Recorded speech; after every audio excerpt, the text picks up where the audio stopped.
It's the late 16th century. After decisively defeating Safavid Persia, the Ottoman Empire turns its war machine towards Europe. Although officially at peace for nearly 3 decades, conflict has been brewing for years along the unstable Ottoman-Austrian border. Both sides keep looking for pretexts to launch frequent, large-scale raids into enemy territory. By 1591, clashes intensify along the Bosnian-Croatian border, and things finally come to a head in the summer of 1593. The war begins on July 29th.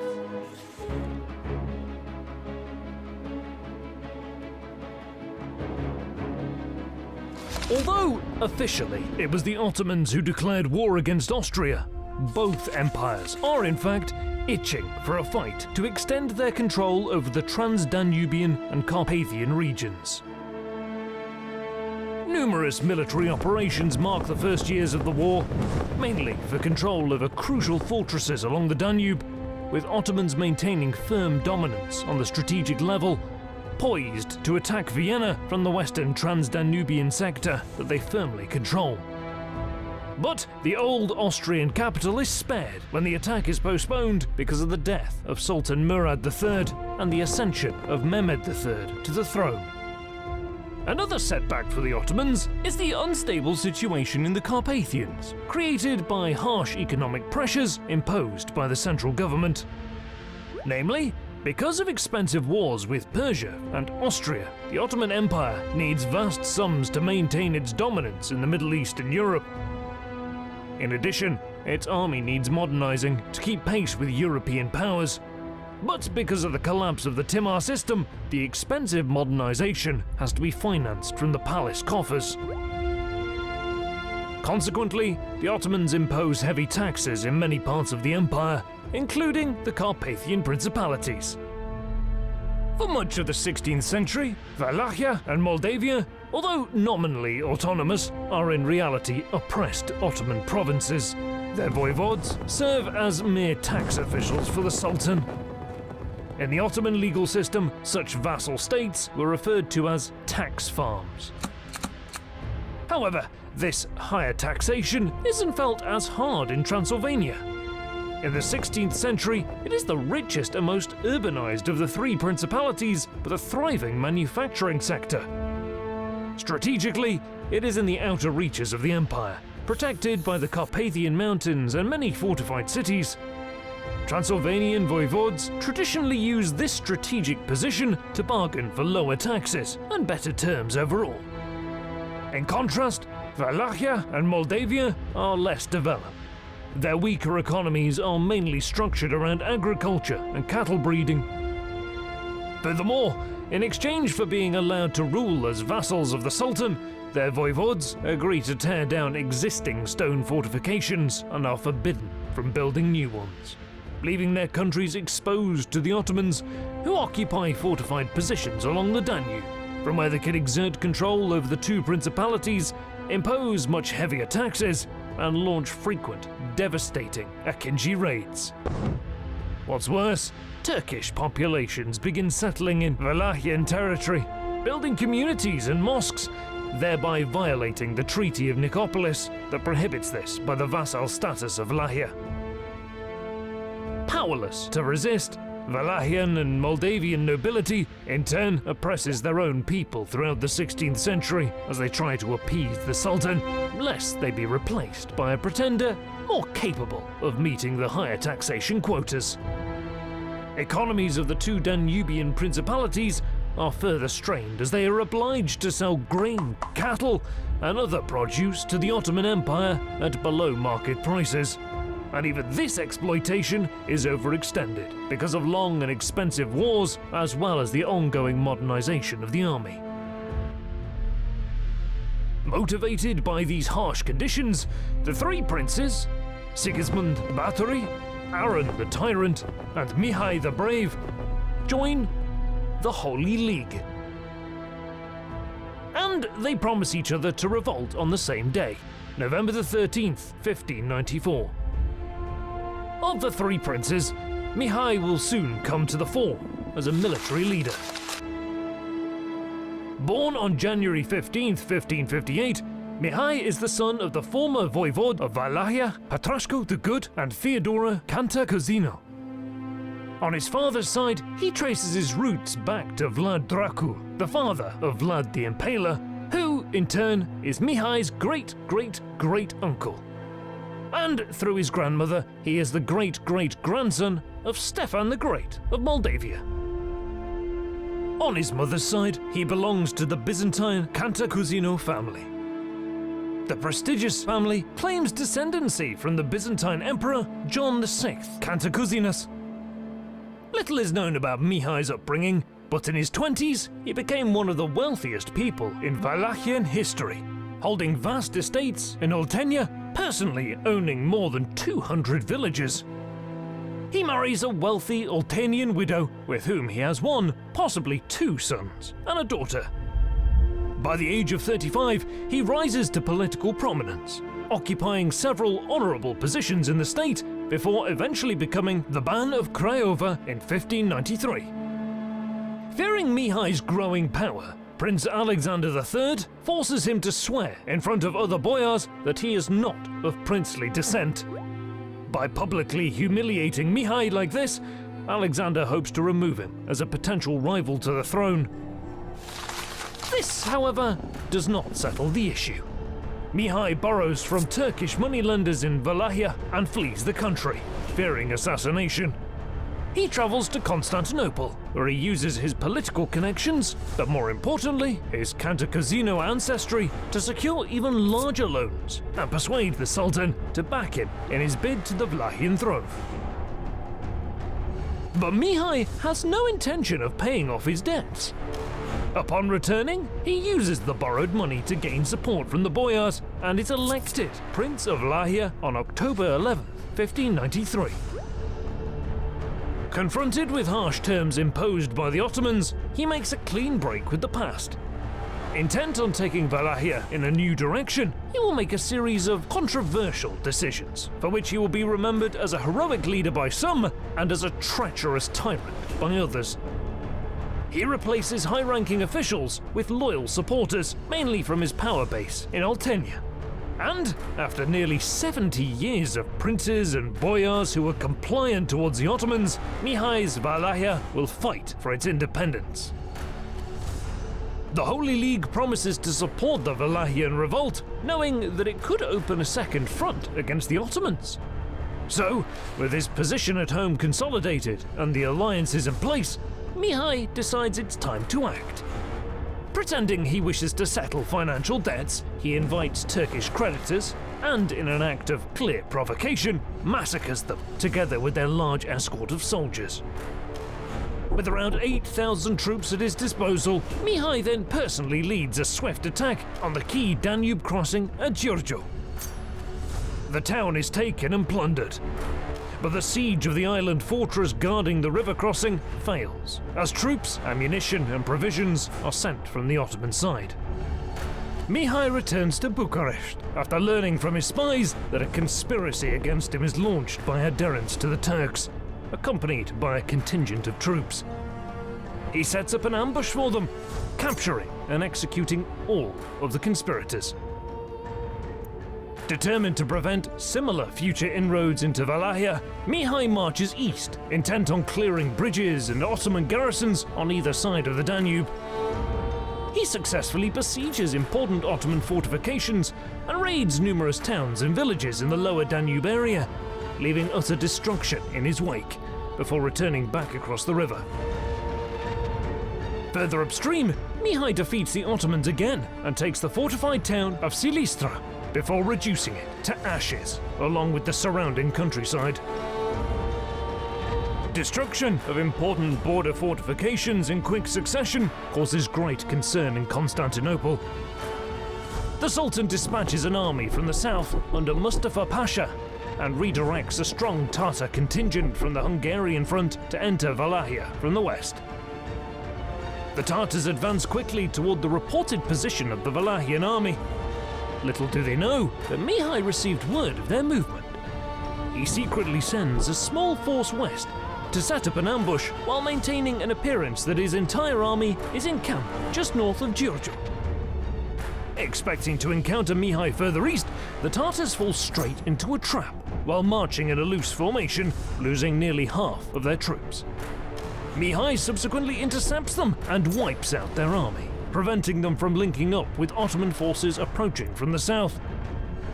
Meanwhile, Mustafa Pasha crosses the Danube to confront the Wallachian prince.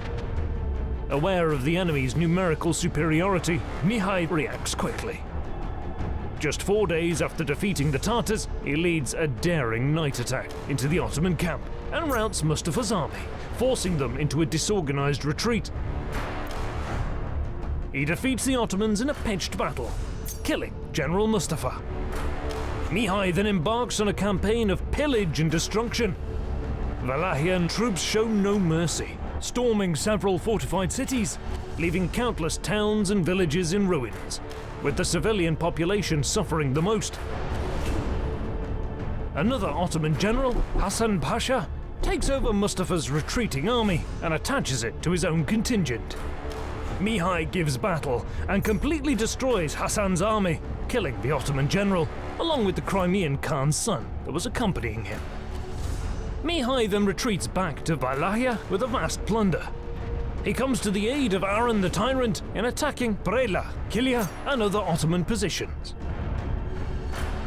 With the lower Danube area and the Danube Delta secured, supply lines to the Ottoman army in Hungary are virtually cut, which significantly slows their otherwise successful campaign against the Holy League. Mihai renews his attack, devastating parts of northern Bulgaria, pushing deep into Ottoman territory. At one point, he reaches within 1 day's march from Constantinople itself, before turning back after assistance from the Holy League fails to materialize.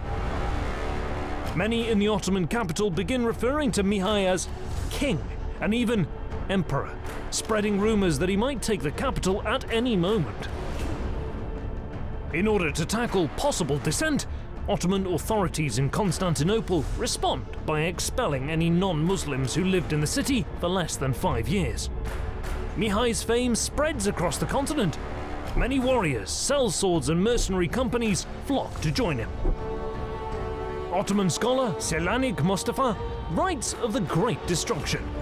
All of our sanjaks are captured. We are ruined. The urgency of the situation is such that Sinan Pasha himself, the great mastermind behind the successful campaign against the Austrians, is recalled from Hungary to organize a counterattack on Wallachia. But Mihai has reasons to worry. While his campaign was certainly successful, having personally led his troops in battle, he saw firsthand that the Wallachian army is obsolete and in a deplorable state. Aside from contingents of Cossacks and Sekeli mercenaries, Wallachian troops are poorly equipped. There is a general shortage of horses, weapons, carriages, tents, and even food supplies, water and fodder. Furthermore, there is a problem with discipline and basic training among the troops. At night, passwords would be called out loud in the camps. Wallachian troops would view foreign mercenaries with suspicion, sometimes encamping separately and refusing to cooperate with them. Mihai realizes that he needs a professional army of mercenaries if he is to have any chance at stopping the efficient Ottoman war machine. But paying salaries for thousands of mercenaries and equipping them with firearms is extremely expensive. So expensive that the entire state of Wallachia cannot afford it. Nevertheless, Mihai puts his already weak Wallachian economy under stress in order to secure the necessary funding. He imposes much higher taxes on his subjects than the Ottomans did previously. In addition, he introduces a law that ties peasants to their landlords' estates in an attempt to avoid financial instability, thus effectively enforcing servitude upon his people. He takes away the liberties of countless free villages, turning them into dependent communities. Some communities attempt to buy their freedom and, ironically, the constant need for funds to pay for his mercenary army forces Mihai to accept the bribes, thereby invalidating his own laws. Needless to say, the high taxes, oppressive laws and corruption quickly make him very unpopular. but Mihai considers these measures necessary. Furthermore, he expands the alliance with Sigismund, effectively becoming his vassal in exchange for substantial military support. The terms imposed by Sigismund are much worse than those Wallachia had with the Ottomans before the war. Mihai's reasoning is that he needs military support now, and he would have agreed to any terms. With his numbers bolstered to around 15,000, Mihai takes up position on the Danube. Across the river, the Ottomans are amassing 100,000 combat and non-combat troops, intent on fully incorporating Wallachia into the empire. Operations to cross the river begin in July, but Mihai's guerrilla tactics delay their advance by a whole month before he is forced to retreat when Ottomans manage to establish a bridgehead. Mihai stops his army and makes a stand near Kalugareni.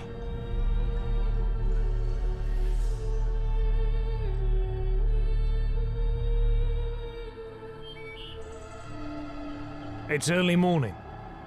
Mihai's camp is in a narrow valley, less than 2 kilometers wide.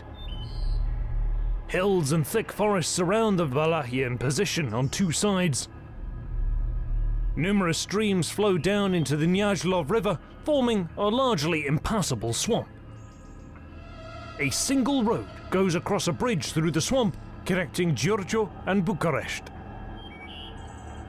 Knowing that the Wallachian army is somewhere in the valley, Sinan dispatches scouts to find fords across the swamp and stops his column so the rest of his troops can catch up. The aggressive Mihai goes on the offensive, wanting to engage the Ottomans while only a part of their army is present. Sinan shores up his ranks and readies the men, just in time. The momentum of the charge initially pushes the Ottoman line back, but Mihai surprisingly begins a fighting retreat towards the bridge soon after. He keeps the Ottomans committed, giving more and more ground, forcing Sinan to send more troops to prevent the vanguard from being separated from the rest of the army. The retreat slows at a choke point near the bridge. Mihai's mercenaries inflict heavy losses on the enemy while they continue to pull back across the river, but the Ottoman vanguard is just as eager to press the advantage. As Sinan himself comes closer to the bridge, the Wallachian army on the other side comes into view. The enemy lured him into an ambush. Mihai's cannons open fire from the other side of the river. Ottoman troops are forced to march across the field under a constant barrage, while the vanguard's advance grounds to a crawl as they too are being bombarded. Seeing that some of his men are wavering, Sinan personally rallies the troops. With their general urging them forward, the Ottomans push the enemy back. Mihai responds by ordering more troops to descend on the crossing to hold the line. The deafening noise of the fighting drowns out orders from captains on either side. Meanwhile, Sinan's scouts return with good news. The way through the swamp is treacherous, but possible. The Ottoman general seizes the opportunity to envelop the enemy. He sends one contingent south of the bridge and orders another to find a way through the swamp and attack Mihai's right flank. At the bridge, sparring between the two armies continues, as neither side is able to break the stalemate. Mihai receives reports that an Ottoman contingent is attempting an encirclement from the south. Aware that he doesn't have the numbers to fight an open battle, Mihai reforms his left flank. He fires all of his cannons towards the approaching Ottoman cavalry. With a Wallachian line supported by artillery, Sinan's right wing abandons the attack while under heavy bombardment. At the bridge, the fighting also dies down as the exhausted troops disengage to catch their breath. Meanwhile, the Ottoman left wing is unable to find a way through the dense swamp. Around noon, Sinan launches a full-scale offensive, ordering Janissaries to attack the bridge and both flanks to envelop the enemy. Initially, it seems like the fighting near the bridge will be a repeat of the stalemate from earlier in the day, but Sinan orders trees to be cut down and placed over the swampy river around the bridge. Janissaries take advantage of the wider crossing and gain the upper hand. Meanwhile, some of the Ottoman artillery finally catches up. Sinan orders most of the artillery to support his cavalry on the right flank. Another 2 hours of fighting pass. Exhausted, the Wallachian line is on the verge of collapse. Fearing a rout, Mihai orders an organized retreat, abandoning 10 of his cannons to the enemy. The Ottomans soon give up their pursuit, as their troops are just as exhausted after fighting for hours in the midday summer heat. The afternoon wears on, and a thick fog descends on the valley. Sinan proceeds to send troops across the river. Mihai knows he must act. A few hours later, he orders a general attack, realizing that if the entire Ottoman army crosses, he will have no chance of defeating them. He puts his best troops in the front, sends a contingent of mounted scouts through the woods on his left, and places the reserves in the second line, positioning most of them on his right flank, anticipating an Ottoman envelopment from the west. Sinan is at first unable to see the enemy approaching, but news of the attack soon reaches him. Out from the fog come Mihai's first line of mercenaries. In a sustained attack, the Wallachians try to push the Ottomans back towards the bridge, but Sinan's troops prove their mettle and manage to hold the line. Aware that it is only a matter of time before the momentum of the Wallachian attack withers away, Mihai puts his life on the line, attempting to reinvigorate the men. He gathers his personal retinue and charges to the forefront of the fighting, throwing himself into the enemy line, cutting down several janissaries in a matter of seconds. This brave act has an immediate impact on the morale of his troops. The Wallachian army pushes forward, as if under a spell. Albert Kirai positions the 2 cannons under his command and fires at the Ottoman soldiers near the bridge. To the east, having weaved their way through the woods they know well, Mihai's scouts finally emerge and charge the enemy's right flank. For the first time, the Ottomans are on the back foot. Seeing that his men are losing heart, Sinan personally rides across the bridge to rally his men. His presence slows the Wallachian advance, but not before Mihai manages to recapture his 10 cannons. A barrage is unleashed on the mass of Ottoman soldiers at almost point-blank range. Meanwhile, Kirai fires his cannons at the Ottoman right flank. Pressed against the janissaries and taking heavy losses, Sinan's cavalry on the right routs, with Mihai's scouts pursuing them across the river. Sinan joins the fighting himself and orders an all-out charge. Ottoman troops rally around their brave general. An intense battle ensues, as neither side is willing to give in. In the melee, Sinan is thrown from his horse into the muddy river. His troops panic, believing that their general perished in battle. Some take flight across the bridge, while others risk wading through the dangerous swamp, desperate to cross the river. Amidst the chaotic fighting, it is some time before Sinan is helped back onto his horse. He reprimands his men for running away, hurling insults at them, demanding that they stand and fight. But it is too late. What little troops remain committed won't be able to check the Wallachian advance. He orders a general retreat. Mihai doesn't give chase, still threatened by the Ottoman left flank. But before the day ends, they too will be routed from the field. The battle lasted for about 16 hours. Wallachian losses are fairly light. Of the 15,000 troops under his command, Mihai lost about 1,000 men, most of whom fell in the final charge. Meanwhile, Sinan wasn't able to bring his full force to bear, and of the 30 to 40,000 troops that participated in the battle, between 10 and 15,000 perished. 4 pashas and 7 Sanjak begs fell in battle. Much of the artillery and treasure from the camp were lost to the enemy.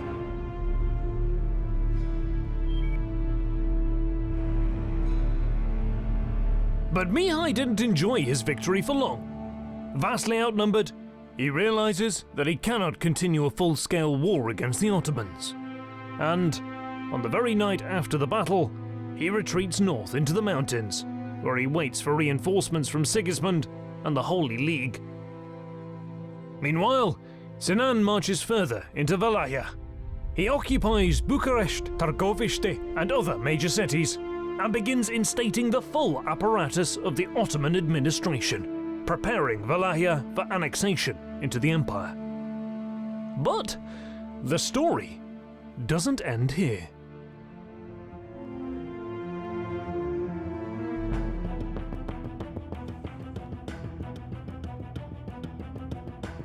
Despite his stunning victory at Kalugăreni, the outnumbered Mihai retreats north, unable to stop Sinan Pasha's advance. The two capitals fall just 3 days after the battle. Wallachia, which had produced so much resistance under Mihai the Brave, looks destined to become an Ottoman province.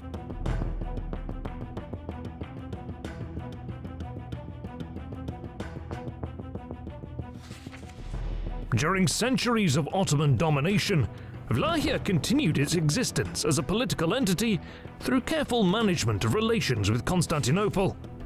Wallachian nobility usually avoided an overly aggressive stance towards the Ottoman Empire. In most cases, the voivodes accepted the suzerainty of the Sultan and sought good relations by paying tribute and bribing important officials. But Wallachian voivodes have equally shown that occupying their lands would be met with harsh resistance. And since the principality lacked valuable natural resources, like gold or silver, from the Ottoman perspective, it was more profitable to keep Wallachia as a tax farm than to engage in costly wars and occupation. And, if not overtaxed, as was the case in the years before Mihai's revolt, Wallachia was generally peaceful. And for the Wallachian nobility, the pro-Ottoman policies were a legitimate way to maintain their rule and keep the country free from total occupation, even if vassalized and forced to pay high tributes.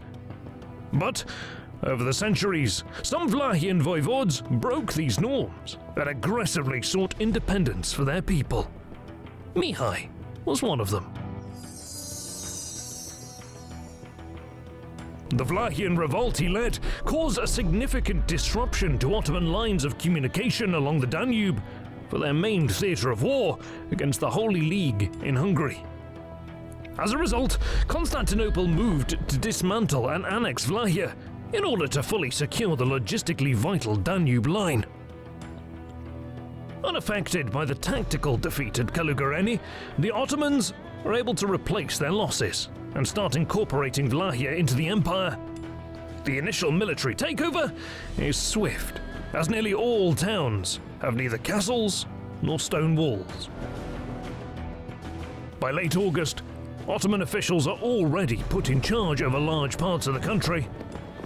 However, by September, Sinan's preparations for permanent occupation are not going well.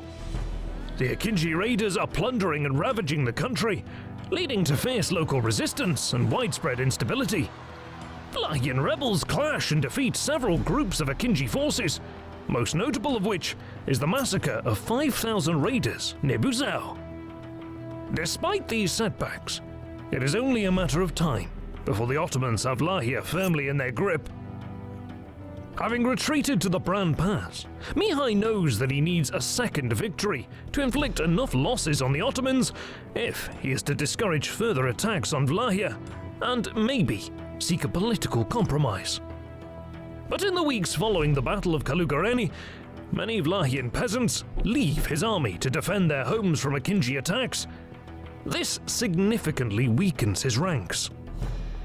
In addition, the fall of Bucharest and Târgoviște is an indication to the nobility that Mihai had lost the war. Thus, many nobles east of the Olt River see no reason to follow him anymore, and they too withdraw their troops.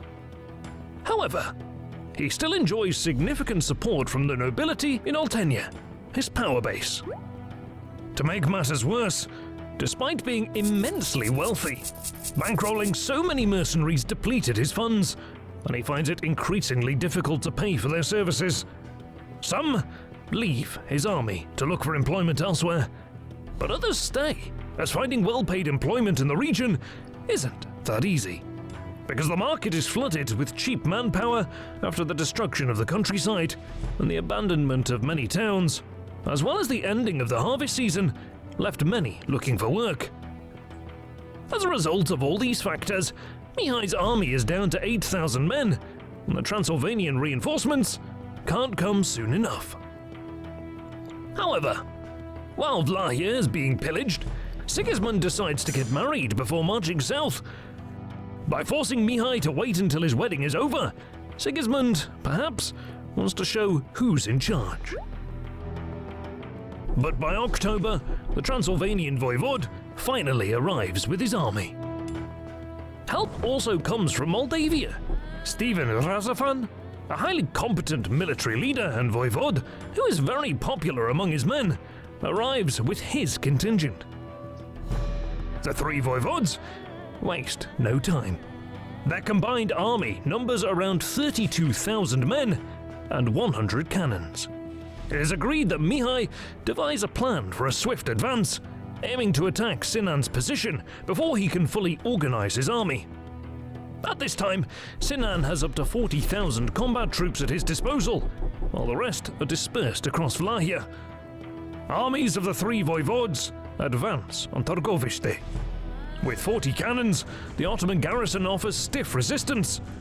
Over the next 2 days, much of the town is engulfed in flames during an intense artillery battle. The Ottoman garrison finally retreats, fearing that their storage of gunpowder could explode.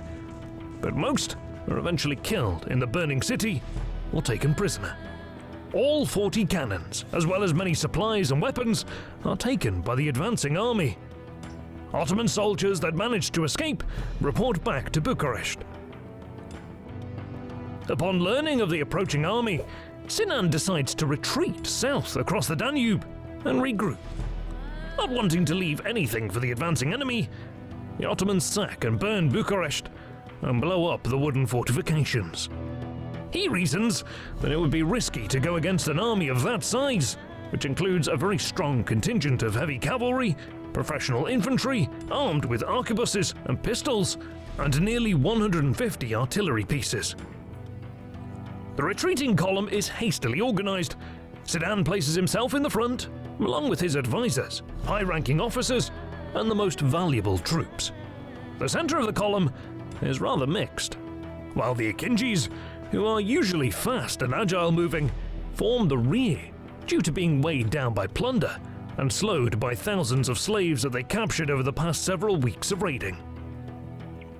In order to catch the fleeing Ottomans, the three Romanian voivodes pass by Bucharest, sending only a small Moldavian contingent to enter the city and continue marching on the road to Calugăreni and Giurgiu.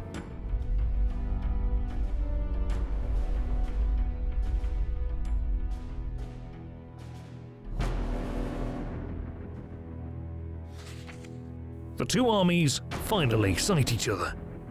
While the Ottomans are crossing the pontoon bridge over the Danube, the three Romanian voivodes appear to the north of Giurgiu. Even before the rest of the column has arrived, the quick-thinking Mihai is the first to attack. Seeing the Ottomans are focused on crossing the river and haven't formed a consistent battle formation, he seizes the initiative and personally leads the charge, urging his men forward. He doesn't want to give the enemy any time to fully form their battle line. The Ottomans amass their plunder and carts to form a barricade in order to slow down the Vlahian charge. Mihai's contingent goes around and over the obstacles and clashes with the Ottoman center and right flank. Sinan's troops on the bridge have no room to maneuver their way back into the battle and can only keep moving forwards across the river. Meanwhile, Transylvanian arquebus infantrymen form up in front of the Ottoman left and begin firing at will. Many are immediately cut down in a hail of bullets. In the center, the Ottoman barricades locked Mihai in a bitter fight against the Akinji cavalry. Nevertheless, the Vlahians slowly push towards the river. Further back, Transylvanian and Vlahian cannons are brought into position, and they open fire on the retreating army. As Sinan and his most valuable troops cross to the other side, the bridge behind them catches fire. Engulfed in flames, many soldiers jump into the river. Minutes later, the damaged bridge collapses, taking with it the unfortunate soldiers, horses, and pack animals. Most of them drown in the Danube's strong currents. Across the river, the Akinjis and many others are now cut off, unwilling to let go of the plunder and slaves they had captured, which are slowing them down. In the chaos, some of the horsemen are still trying to retreat across the river, unaware that the bridge had collapsed. By now, they are heavily outnumbered and quickly start suffering massive casualties. After hours of fighting, the Ottomans lost about 3,000 men, while another several thousand were wounded. 6,000 slaves are freed, 150 camels, as well as much of the supplies, weapons, and artillery, are left behind. Mihai got his victory. The Battle of Giorgio marked the end of the Ottoman ambition to transform Vlachia into an Ottoman province. Moreover, the battle impacted the fate of the Akinjis as a military institution. The famous horsemen, who had the mission to plunder and weaken enemy territories, were already in decline by the late 16th century. But after the Battle of Giorgio, their operations became minimal, as the style of warfare across Europe began to change. But it's important to note that just as the Akinjis raided Christian lands during peacetime, so too did Christian forces raid Ottoman lands. These raids did not break peace agreements and were practiced by both sides almost every year. This is why the populace that lived in affected areas hated these raiders. And on the battlefield at Giorgio, most of the Vlachian, Moldovan, and Transylvanian troops were born and raised in areas that were ravaged by the Akinjis. Needless to say, they hated them and therefore massacred them all, renouncing any ransom. Finally, after hours of fighting, the bridge was cleared and some of the Ottoman troops retreated to the castle of Giorgio, which was attacked on October 19th with 12 cannons of the Toscan artillerymen that were brought closer to the shore. Ottoman ships tried to intervene to stop the bombardment, but were prevented by the Vlachian and Transylvanian artillery. 2 ships were eventually sunk. The Ottoman garrison in the castle made a brave last stand, staving off several assaults while under heavy bombardment. But after hours of fighting, their numbers dwindled, and the castle eventually fell 1 day later.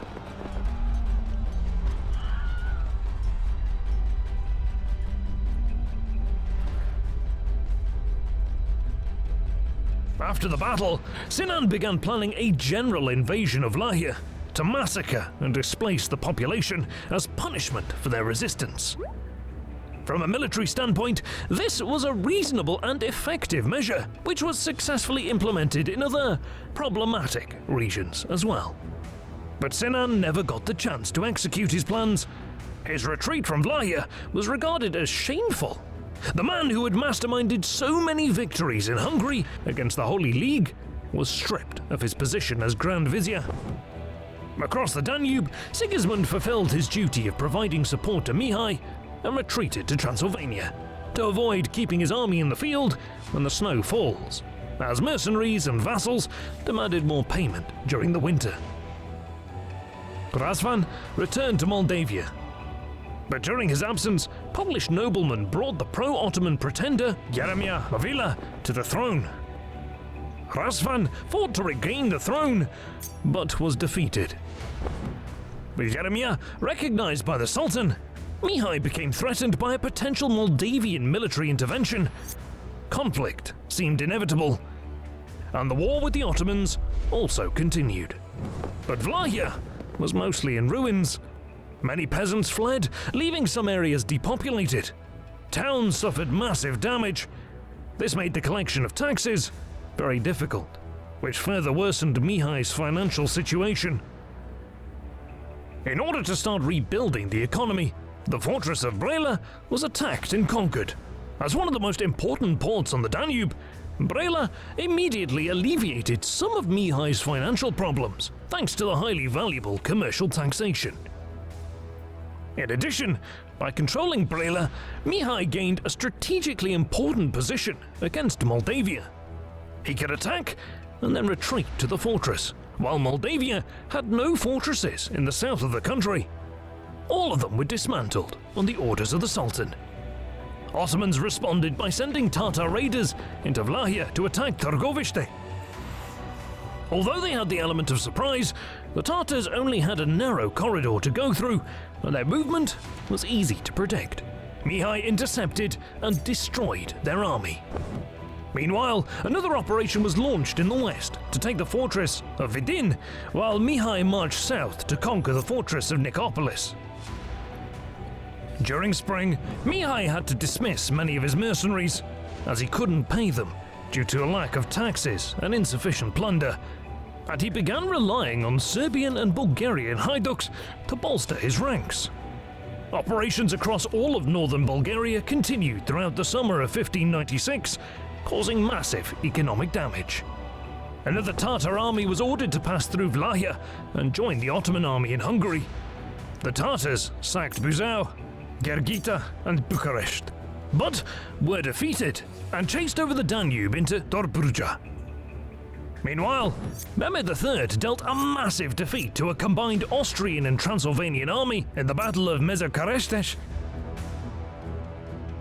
Two more Transylvanian attacks were repelled on the fortress of Lipova and Timișoara, which were key for controlling the Banat region. Shaken by these defeats, Austria and Transylvania looked to negotiate a truce. The break in hostilities opened up a possibility for a major Ottoman invasion of Vlachia, and Mihai scrambled to get more troops to prepare for a possible attack. To raise funds for new troops, Mihai introduced dreadfully harsh measures. He essentially enslaved his own population by forbidding all classes of serfs from leaving the estates on which they worked.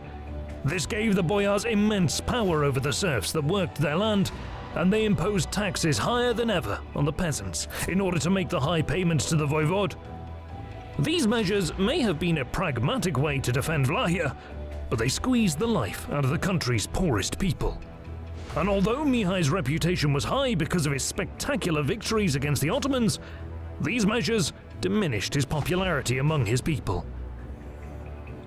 And in addition to heavily taxing his people, the voivode sent a delegation to Rudolf II, asking him to pay for 4,000 mercenaries from imperial coffers to help fight the Ottomans. The emperor agreed, seeing this as an opportunity to take away some of the pressure from Austria and shift the fighting into Vlachia and northern Bulgaria. Another hope was that Mihai would be able to push back the Ottomans and motivate Bulgarians, Serbians and Albanians to revolt. Mihai now had a standing army of around 13,000 fighting men, and he resumed his attacks all along the Danube. The devastation of the countryside, roads and infrastructure was so severe that the bigger towns and cities in northern Bulgaria became completely isolated and cut off from the rest of the empire. Furthermore, he transported some 16,000 Christian Bulgarian peasants into Vlachia, whom he provided with land, aiming to increase his tax base. But in his rear, Voivode Jeremiah and his nobles were planning to overthrow and replace him with a pretender by the name of Simon, Jeremiah's younger brother.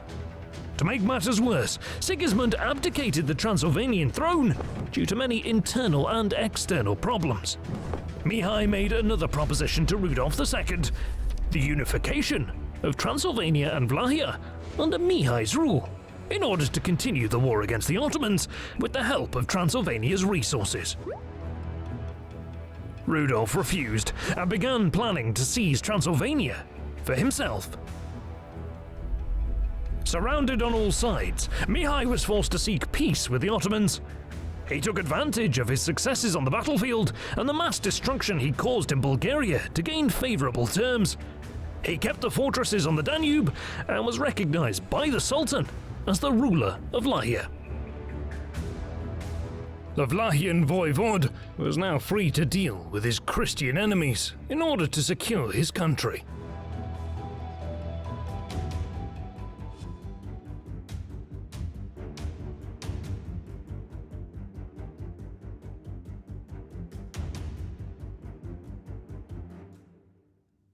It's late in the year 1599.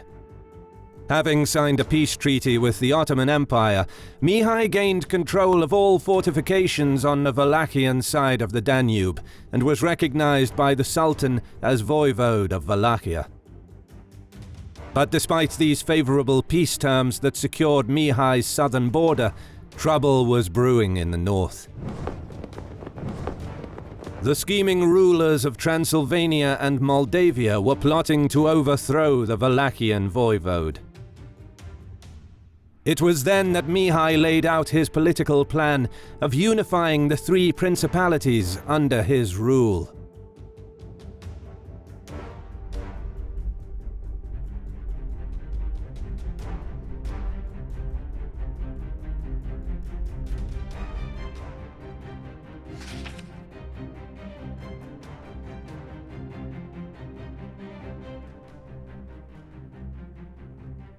As he allowed his army to regain strength after several months of campaigning, Mihai knew that the issue with the Ottomans was far from settled.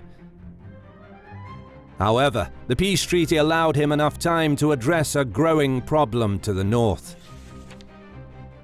The election of Andrew Bathory as Prince of Transylvania after his cousin Sigismund abdicated was most unfavorable for Mihai. With the new prince enjoying support from Poland, Transylvania slipped into the sphere of influence of the Polish-Lithuanian Commonwealth, which in turn was friendly towards the Ottoman Empire. Seeking to impose suzerainty over the three Carpathian principalities, Andrew first arranged a marriage between his half-brother and a daughter of Jeremiah Movia, who was part of the pro-Polish party already ruling in Moldavia. This made the principality a vassal of Poland, whilst also being under suzerainty of Transylvania and paying tribute to Constantinople, all at the same time. This concept is known as condominium, a territory ruled by two or more sovereign powers.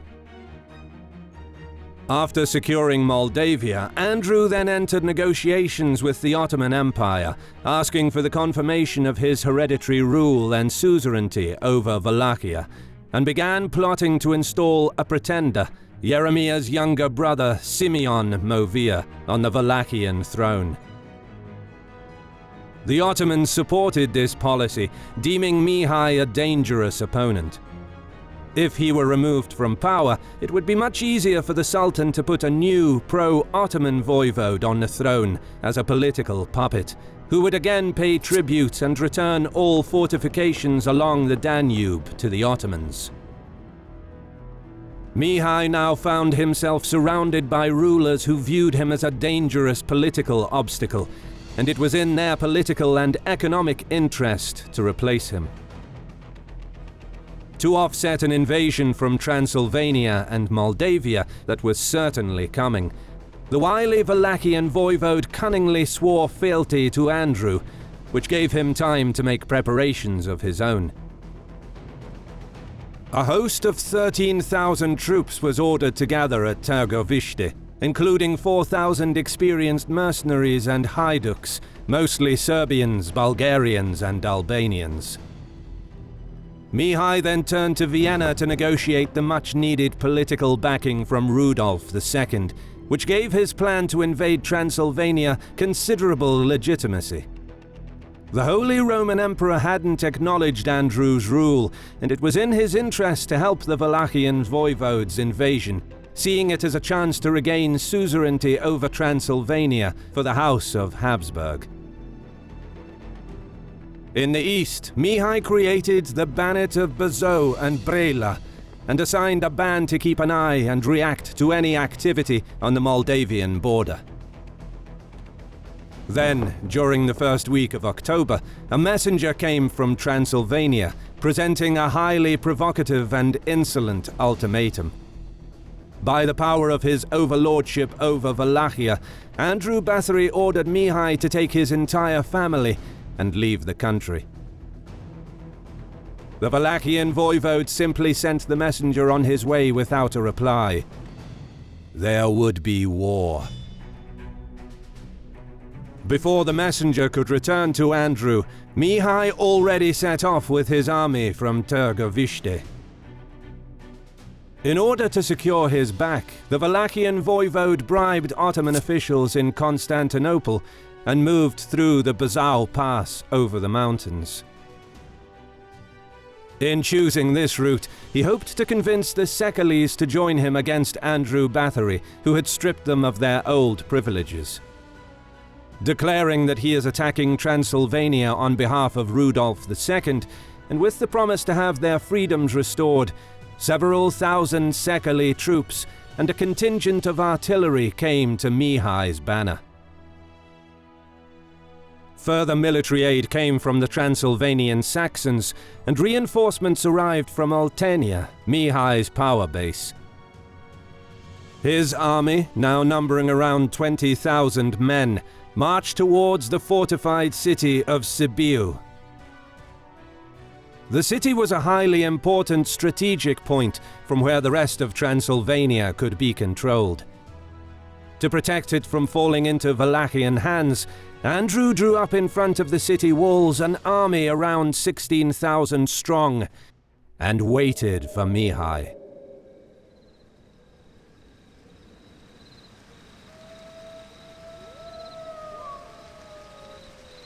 Neither of the two armies got much sleep during the early hours of October 18th.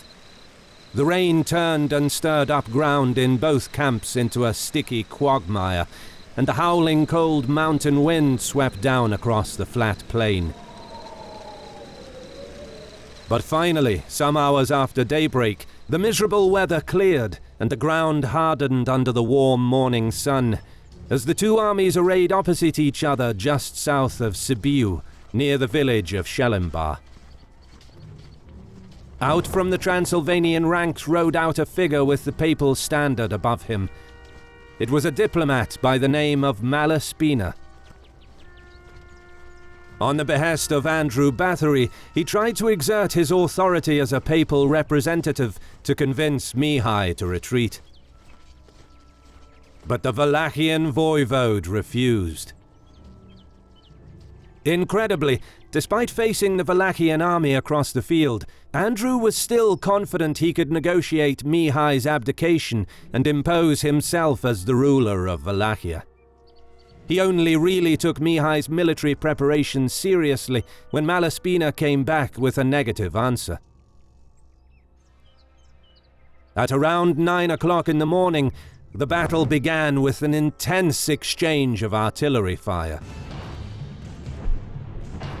Mihai's 18 guns, although of higher caliber, initially had the wrong shot and were ineffective. Andrew, meanwhile, unleashed his 50 guns. He tried to overwhelm the Wallachians with repeated massive volleys of cannon fire. However, when he arrayed his army earlier in the day, Mihai ordered his troops to spread out, anticipating a heavy bombardment from the numerically superior Transylvanian artillery, thereby minimizing losses from enemy fire. In contrast, Andrew arrayed his troops shoulder to shoulder in a typical battle formation, and once Mihai's guns switched to the correct shot, the Wallachian artillery fire tore through the Transylvanian ranks. The stark contrast in leadership capabilities started to become evident, as Mihai's 18 guns outmatched the 50 cannon Andrew had at his disposal. The Transylvanian prince took heavy losses, with many of his densely packed troops killed and maimed in the artillery exchange. A light rain finally halted the prolonged bombardment, and Mihai took the initiative straight away. On the left, he ordered Starina Novak to lead the attack with his experienced Serbian mercenaries and Haiduks, along with Hungarian and Cossack mercenaries on the left wing, commanded by the Ban of Oltenia. On the right, Aga Leka led contingents of Serbians and Moldavians on a delayed charge, while the Wallachians followed in the second line. Mihai slowly advanced with the reserve, formed by his personal retinue, court troops, and another contingent of Cossacks. Seeing the onrushing Starina Novak, Andrew's right braced for impact. Mihai tasked the Serbian mercenaries with punching through the enemy line. But the Transylvanian troops briefly held the enemy from breaking through and managed to keep their formation, although they gradually gave ground. On the other side of the battlefield, the fighting line shifted back and forth as the savage stalemate dragged on for a couple of hours. Nevertheless, the Transylvanian line held. On the left, Mihai's reliance on Starina Novak paid off as the unrelenting push of Serbian shock troops carved open the enemy line. Hungarian mounted units poured through the opening as the Transylvanian prince failed to react in time to plug the gap. But one of Andrew's captains, Gaspar Cornish, took the initiative and surged forward with his contingent. His quick reaction stabilized the line, all but halting Starina Novak's push. By now the battle entered its third hour. Mihai's exhausted troops on the left could not withstand the fresh enemy reinforcements, and they fell back. Gaspar spurred the men on across the entire battle line to push forward. The Transylvanian counterattack had begun. Some of the Hungarian noblemen at Andrew's side began to cheer, thinking that they had the enemy on the run. Mihai sprang into action, seeing that the second line of Wallachian infantry wasn't able to stem the tide. He knew that the fighting retreat of his troops could turn into a rout at any moment. Personally leading the charge, the Wallachian voivode slammed into Gaspar's contingent with his personal retinue and the Cossacks. He signaled his court troops to wheel about and focused his own attack on pinning down Gaspar's best troops in close quarters to prevent them from covering the flank. Meanwhile, on the Wallachian right, Aga Leka was finding it increasingly difficult to keep his troops in line as gaps began opening up between Moldavian contingents. But as Mihai's court troops swung around the enemy line, Transylvanian troops on the right lost heart and began fleeing to avoid being enveloped. Instead of trying to rally the troops, Andrew Bathory fled the field with his retinue. The retreat caused a chain reaction, and soon the rest of the army followed. During the subsequent pursuit, Mihai's troops killed several thousand enemy troops, taking many prominent nobles prisoner, among them Gaspar Cornish.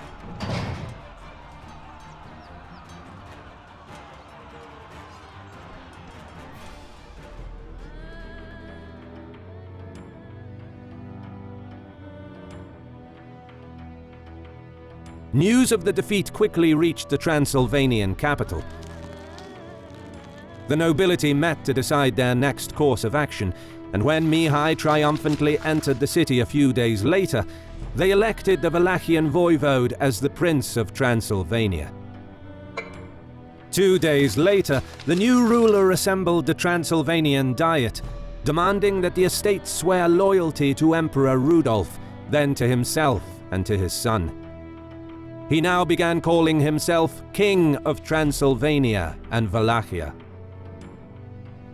Meanwhile, Andrew's troops dispersed to avoid the wrath of the Wallachians. With his army in tatters, the dethroned prince fled northeast with only a handful of followers, intending to cross into Moldavia, where he hoped to receive support. However, as he entered one of the Carpathian mountain passes, Sekeli shepherds recognized and killed him in an ambush. Mihai knew that Andrew's unexpected demise was most fortunate, for had he managed to cross the mountains, the support from Moldavia and Poland would have been enough to attempt to retake the throne of Transylvania. And it was clear to Mihai that, with Poland's backing, Jeremiah's scheming diplomatic and military opposition would continue to pose a serious threat to his rule. Seeing no other way than to overthrow the Moldavian voivode, Mihai began planning an invasion. He met with Polish envoys to begin negotiations, whereby he would recognize the Polish king as his sovereign in exchange for the Moldavian crown and the recognition of hereditary rights of his male heirs over the three principalities. Negotiations weren't fruitful, but on the 14th of April 1600, his troops nevertheless entered Moldavia. The invasion was met with only minor resistance, as Jeremiah was caught completely by surprise. Before even attempting to mount a resistance, he fled north with his followers. The fast conquest was facilitated by the fact that, due to the Ottoman ban on building defenses, Moldavia did not have any fortresses that could slow down the invading army, with the exception of the Hotin fortress in the north. But the cause for the fast breakdown of Jeremiah's rule was the dissatisfaction of the Moldavian army, with many troops simply deserting him. Within 3 weeks, Mihai caught up with him at Hotin. In the castle, Movia took refuge with his family and a handful of boyars. Much like the majority of the troops throughout the country, the Moldavian soldiers in the fortress deserted and joined Mihai. Left with only a small Polish garrison, on June 11th, Jeremiah snuck out of Hotin under the cover of darkness. Mihai's warring ways united for the first time the principalities of Wallachia, Transylvania, and Moldavia under a Romanian ruler. But a new dynasty controlling this new and potentially powerful kingdom has upset the balance of power in the region. The neighboring states were bound to interfere, and Mihai would soon face the enormous challenge of keeping his young kingdom together.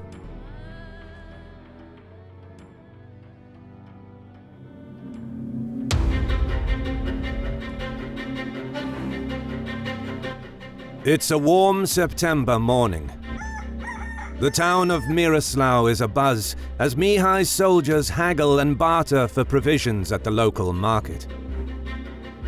But the flurry of activity is interrupted when scouts return with news that a more numerous and better equipped army is just a few kilometers east. On a hill just outside the town, the new king of Wallachia, Transylvania, and Moldavia stands confidently as his troops get into position. The battle that's about to take place will decide the fate of his kingdom.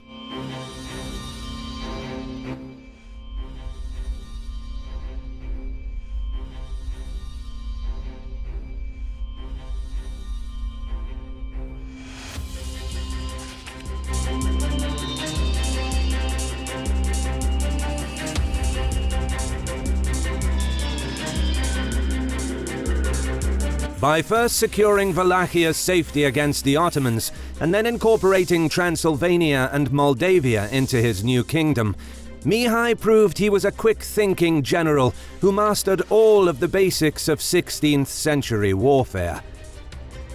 He understood the advantages of speed and flanking, attacking an enemy formation from two sides, and he knew how to use the terrain to his advantage. The kingdom Mihai founded did not yet have a national agenda and still wasn't based on ethnical unity.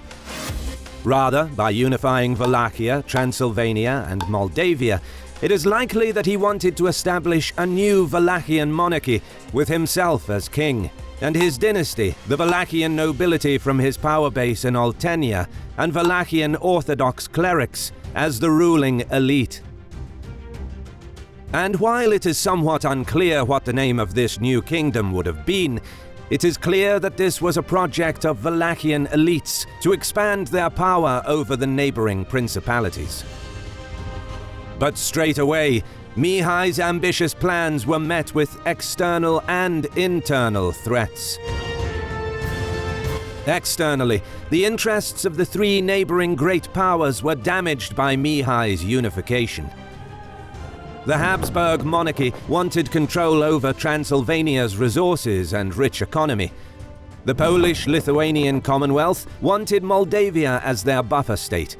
while the Ottoman Empire wanted to restore their control over all three principalities.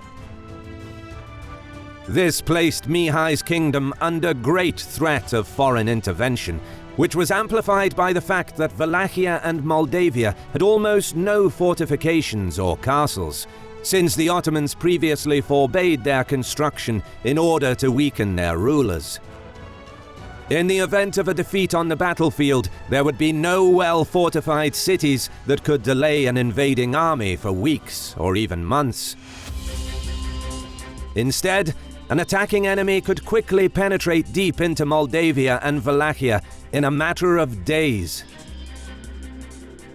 To make matters worse, Mihai's relationship with Rudolf became strained.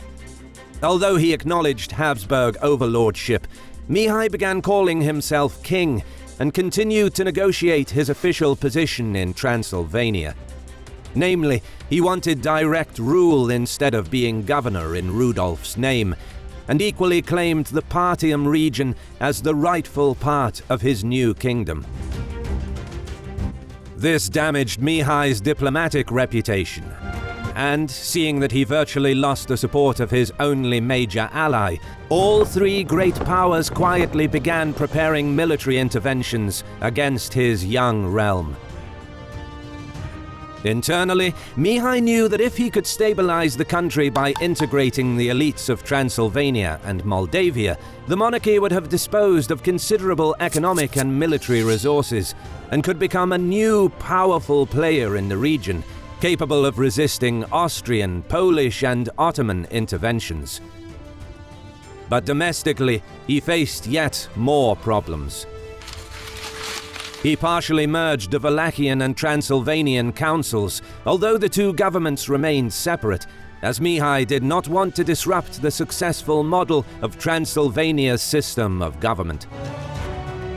Moreover, he invited Szekely and other Transylvanian Hungarians to assist in the administration of Wallachia, intending to incorporate Transylvania's far more advanced feudal system. Measures like forbidding drudgery for Orthodox priests shows that Mihai aimed at winning over the elites. In addition, he forced the Transylvanian Diet to relieve Orthodox priests of feudal obligations, much to the Diet's dismay, and gave the Orthodox Church from Wallachia official authority over the Romanian population living in Transylvania, which took more power away from the Diet, causing further frustration. Adding to the tension, in Alba Iulia he founded a new Orthodox metropolis and built a church there. It is very likely that he wanted to gain support of the Orthodox Church hierarchy, and maybe also their financial help.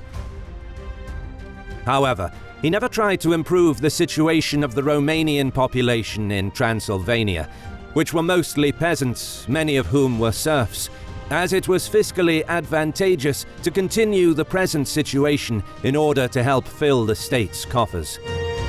Moreover, Mihai even supported the Hungarian nobility in crushing any and all uprisings that would threaten the tax income of the kingdom. The struggling peasants sent numerous delegations to his court, asking for the revocation of some of the harsh measures. But taxation was nevertheless increased more than 500% virtually overnight, from a fixed 3 florins per family before his reign to 16 florins plus obligatory food deliveries for the army. Unable to pay, many desperate peasants entered into Mihai's service as mercenaries or simply fled the lands of their lords, which frustrated Hungarian nobles who lost significant tax revenue. Meanwhile, the Szekely's got back their privileges, but the Saxon townspeople were displeased with being forced to provide their ruler with considerable financial loans. The situation in Moldavia was far worse, where local nobles and peasants grew increasingly unhappy as some of Mihai's unpaid mercenaries plundered the land with impunity. With the conquest of Transylvania and Moldavia complete, Mihai's mercenary army again became an unsustainable financial burden, as there were no new military campaigns to be had that could yield the plunder needed to pay the troops. And although the kingdom possessed enough manpower to field a 60,000-strong army, Mihai could currently mobilize only around 15,000 troops, due to the unstable economy and taxation system in these early stages of his reign. Therefore, to protect the kingdom, he had to rely heavily on mercenaries, which he could no longer afford. He attempted to solve the problem by awarding several seized Transylvanian castles and important political positions to mercenary commanders with whom he developed close relationships, as compensation for not being able to pay them and their troops. These commanders and their troops were mostly from Serbia, Bulgaria, and Albania, and they essentially became mercenary warlords who freely oppressed sections of the local nobility and peasantry. Widespread corruption and extortion flourished under their local rule, sowing the seeds of resistance across Transylvania and Moldavia. The Hungarian nobility undertook a revolt to overthrow Mihai with the support from the Habsburg army, commanded by an Italian general, Giorgio Basta. The rebel army marched on the Transylvanian capital, but was soon intercepted.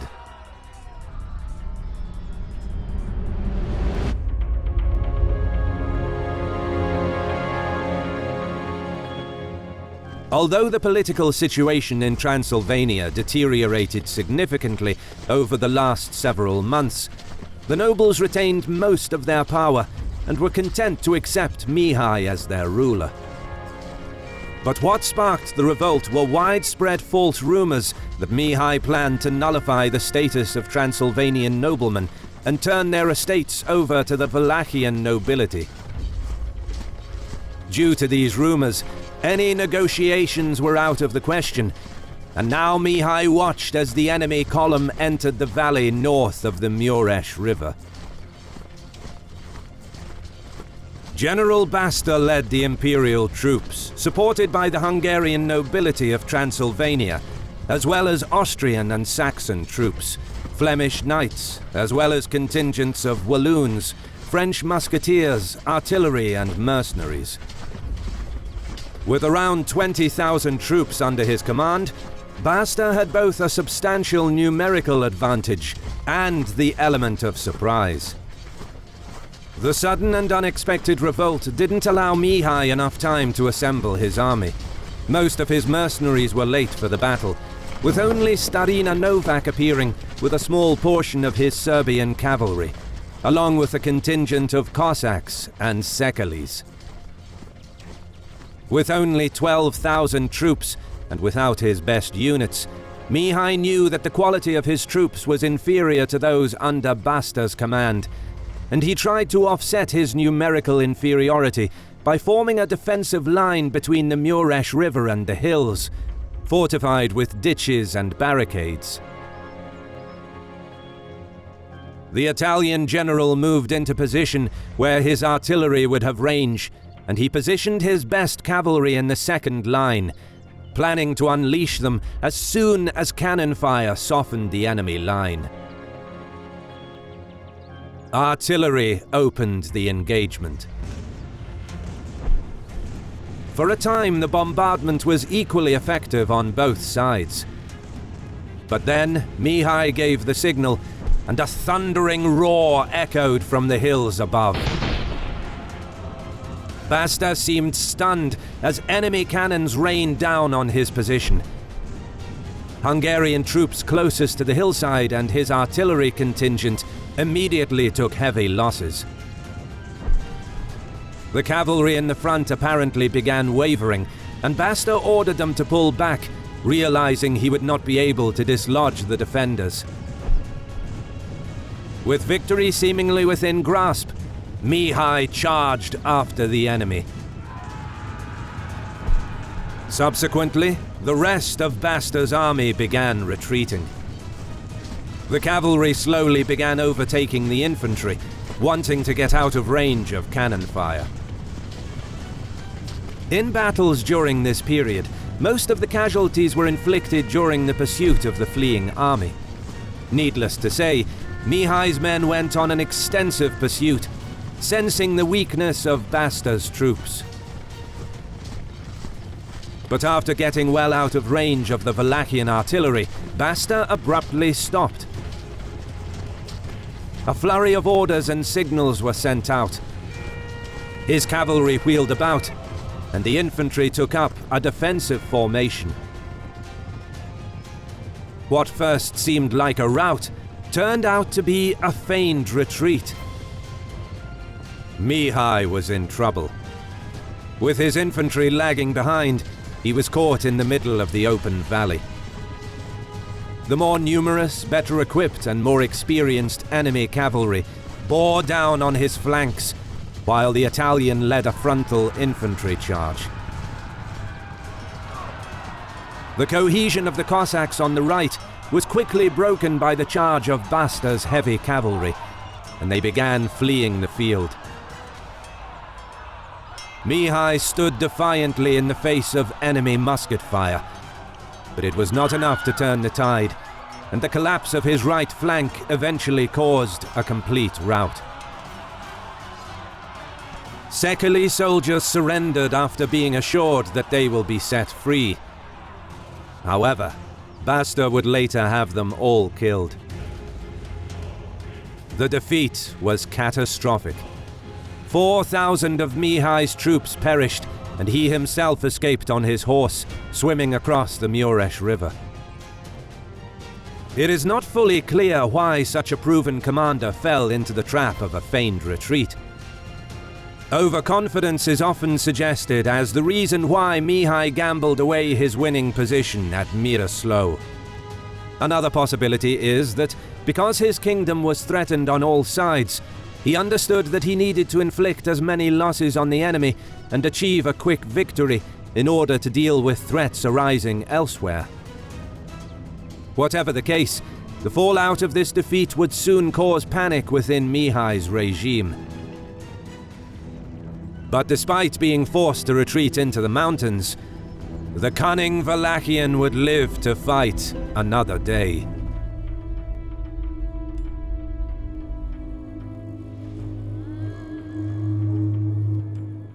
The sun rose above the thatched roofs of Guruslo as the narrow town streets came to life on early morning of August 3rd, 1601. To the sound of church bells, the craftsmen opened their shops for customers.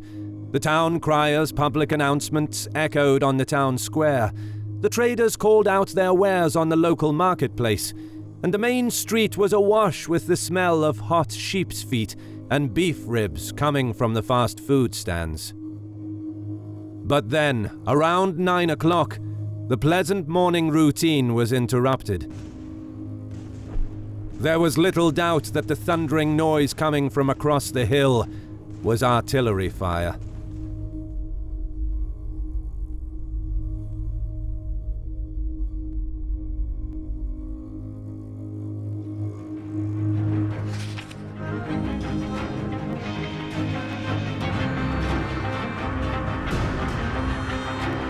After the defeat at Miroslav, Mihai rushed back across the mountains to regroup. As he led some 7,000 survivors back through the Buzau Pass, messengers rode forward, carrying orders for the nobles to assemble their armies after receiving word that Jan Zamoyski, the Chancellor of the Polish-Lithuanian Commonwealth, marched into Moldavia with an army of 17,000 troops and 10 artillery pieces, bringing with him the brothers Yeremia and Simeon Movia, with the goal of overthrowing Mihai's rule in Moldavia and Wallachia. Many Moldavian nobles and peasants, unhappy with Mihai's rule, joined the invaders, further swelling Zamoyski's ranks. The Polish-Moldavian army expelled Mihai's officials in Yash. Yeremia Movia was reinstated as the voivode of Moldavia, and Zamoyski spent the rest of the month securing the loyalty of the nobility in the northern part of the principality, in order to stabilize Yeremia's rule and put Moldavia's administration back in sync with the Commonwealth. Then, on October the 1st, the Polish-Moldavian host continued towards the Wallachian frontier. The lack of fortifications and castles enabled a quick advance south, and the local nobility had little choice but to join the advancing army, lest they be stripped of their lands and political power. On October the 10th, Zamoyski entered and occupied Buzău. Mihai promptly marched against them, but he managed to muster a force of around only 10,000 troops. Outnumbered almost 2-1, and without any artillery, he was defeated on October the 20th by a larger and better equipped Polish-Moldavian army. Zamoyski launched extensive pursuits, aiming to further dismantle Mihai's remaining forces as the invading host continued south. As the Wallachian army retreated towards Oltenia, Zamoyska reached Bucharest. Simeon Movia was put on the throne of Wallachia with orders to pay a tribute of 40,000 florins per year to the Polish crown, significantly spreading the Commonwealth's sphere of influence in the region. Meanwhile, Mihai spent the next month preparing for a counteroffensive and moved to reclaim the throne of Wallachia in late November. But the hastily assembled army was a far cry from the one that brought him victories against the Ottomans and during the unification of Wallachia, Transylvania, and Moldavia. In late November, he crossed the river Olt, only to be defeated again, losing some of his most important commanders. The defeat at Curtea de Argeș prevented him from taking a strategically important position that allows access into Transylvania through 3 mountain passes accessible to marching armies. The most important nobles finally left him, and his troops scattered. Realizing that he had no chance of retaking Wallachia on his own, Mihai made the hard decision to leave his homeland and head for Vienna. The grueling and dangerous journey lasted over 30 days, and he arrived in Vienna in mid-January. However, Emperor Rudolf refused to give him an audience at his court.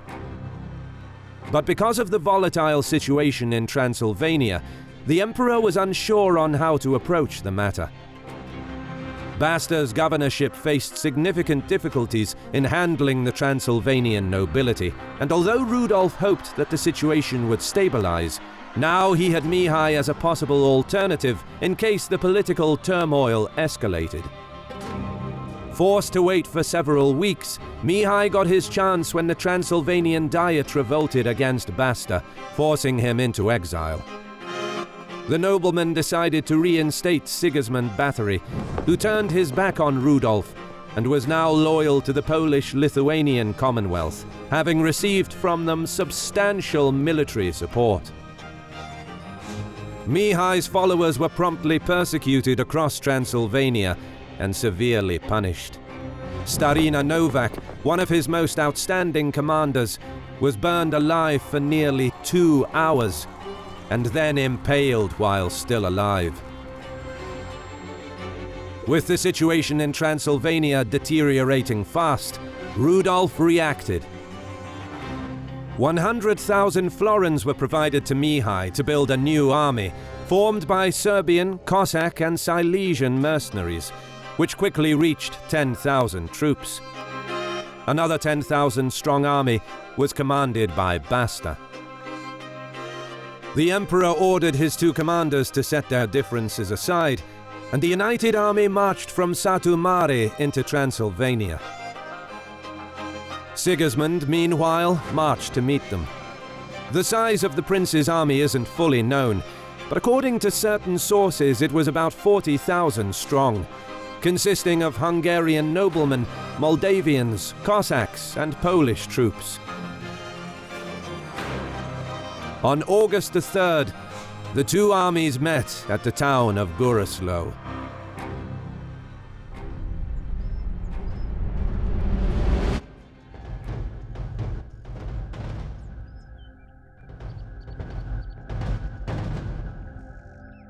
Looking at the army that arrayed across the valley, Sigismund Bathory was understandably confident.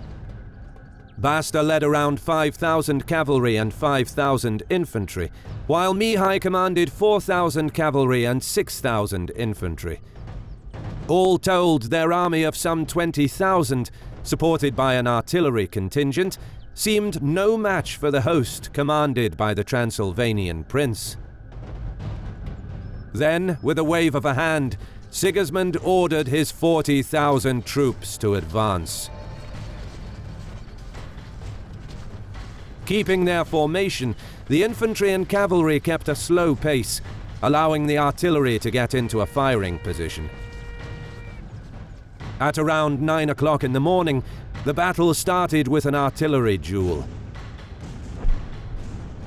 The prolonged and ineffective cannonade was interrupted when Bathory ordered a massive cavalry attack along the entire line, wishing to come down hard on the outnumbered enemy. Transylvanian infantry and artillery followed behind as the cavalry steamed towards Mihai's and Basta's line. But what Sigismund failed to notice was a steep grassy slope, up to a meter tall in some places, running across almost the entire battlefield. Prior to the battle, Mihai knew that this small slope would be vital for the outcome of the battle, and on his suggestion, the army lined up behind it. Now, as Bathory's cavalry was closing in, Mihai gave the signal, and the entire line moved to take up position along the edge of the slope. As he predicted, the momentum of the cavalry was broken by the slope, helping the infantry in the center cope with the impact of the charge. Initially, Sigismund's cavalry proved their mettle, inflicting significant losses on the enemy. But as jabs were traded back and forth, the infantry in the center held. However, all this changed once the Transylvanian infantry joined the fighting. The sheer mass of Bathory's men pushed back Mihai's and Basta's line, and slowly began grinding down their numbers in a lopsided standoff. From the suffocating crush in the front of the fighting, the screams of men echoed across the narrow valley. Sensing that the tide will turn against them if this battle of attrition continued for any longer, Mihai made a decisive move. Personally taking command of the second line of his cavalry, he turned to maneuver his way around Sigismund's left flank. He ordered his artillerymen to position the cannons closer to the fighting and fire at will. The cannon volleys helped support the under-pressure cavalry in the first line and create as much chaos on Bathory's left in order to help cover Mihai's flanking maneuver. Sigismund reacted by ordering his own cannons to get into position to counter the enemy artillery fire, and sent the reserves to bolster the attack on his left. But as the reinforcements rushed forward, the men became spread out, and the speed of the Wallachian charge caught them out before they could consolidate. Leading from the front, Mihai ploughed into the Transylvanians from the left, his cavalrymen trampling enemy soldiers as the gaps in their formation afforded his horsemen plenty of room to maneuver. Sigismund's reserves that were sent to support the front line routed soon after. Seeing the chaotic retreat in front of them, artillerymen also abandoned their posts. As the Wallachian cavalry struck the rear of Bathory's troops in the front, it became evident that Mihai's charge would decide the battle, as the surrounded Transylvanian troops began running for their lives. Having lost around 10,000 men, and with all of his cannons captured, Sigismund Bathory had no choice but to withdraw from the field.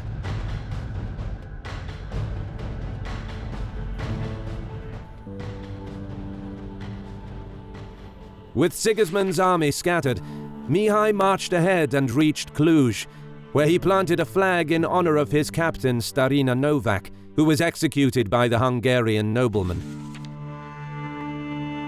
According to orders issued by Emperor Rudolf, Mihai was to continue on into Wallachia to retake the throne. This was made easier by the fact that his supporters, led by the ever-loyal Buzescu family, had already overthrown Simeon Movia and sent messages to Mihai that they awaited his arrival in Târgoviște. However, Mihai wanted to separate himself from Basta and occupy Alba Iulia as his princely seat, directly against Emperor Rudolf's wishes. Needless to say, it was unacceptable for the Habsburgs to allow Mihai to rule over a potentially powerful kingdom, and the emperor put in motion a plot against his life. On Rudolf's behest, Basta sent his men in the morning of August 9th, 1601, to Mihai's camp.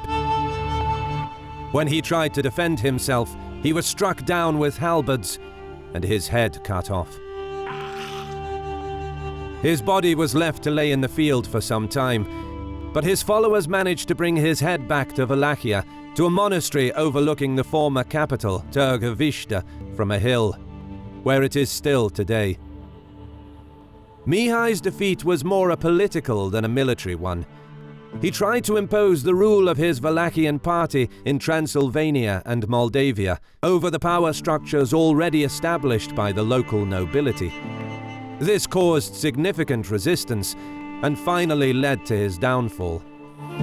It seems that he thought too much on a military level, using his army as the answer to the demands of his rule. In addition, the outside pressures proved too much, as the strong monarchy that Mihai tried to create presented a problem for the three major powers. For Austria and Poland in particular, it was strategically much more favorable to keep Wallachia and Moldavia as weak buffer states with exchangeable voivodes, who easily agreed to pay tribute and served to absorb potential invasions from the Ottoman Empire. It was also a question of prestige for these powers to be the overlords of the three principalities and not equals to a potentially strong leader like Mihai the Brave, ruling a powerful kingdom. But his brief unification of Wallachia, Transylvania and Moldavia would go on to form the foundation of the Romanian national identity. Special thanks to Professor Albert Weber and his team for translating contemporary documents from Turkish, Bulgarian, Romanian, Hungarian, Venetian and Papal sources into English, providing unique information that enabled us to create this mini-series. If you'd like to learn about Romanian medieval history, make sure to check out their books. Credit goes to our awesome patrons who make videos like this one possible. Consider joining them to support our work. You can also support us by subscribing to our channel and clicking the bell button to get notified when our new videos are released.